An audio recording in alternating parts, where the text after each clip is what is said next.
ఆ ముళ్ళు గేల ముళ్ళు ఎలాగుంటాయంటే ఈ రకంగా ఉంటాయి. ఈ రకంగా ఉన్నప్పుడు ఈ ముళ్ళుకి ఎదురు ఉంటుందండి.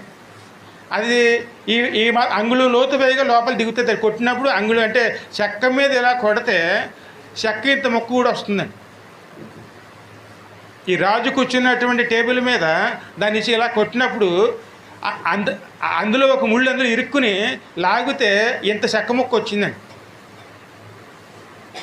అటువంటి కొరడా దెబ్బలతో ఒకటి తక్కువ 40 దెబ్బలు ఈ లెక్కను లెక్కేసుకుంటే అందులో ఎలాగా ఓ పక్కన కొట్టినప్పుడు మొత్తం ఒళ్ళంతా చీర్చి వేయబడినప్పుడు మళ్ళీ తిప్పి ఆ పక్కన కూడా దెబ్బలు కొట్టినా సరే మళ్ళీని ఈ పక్క ఆ పక్క 4 ఏపులుగా తిప్పి కడకే ఒళ్ళంతా కూడా దున్నినట్లుగాను చేసే. ఎందుకంటే ఒక గేలమూలు దిగిందనుకోండి దగ్గర మీకు 2 అంగుళాలైనా సరే లోపలికి వెళ్ళి కన్నం చీల్చుకుని బయటకు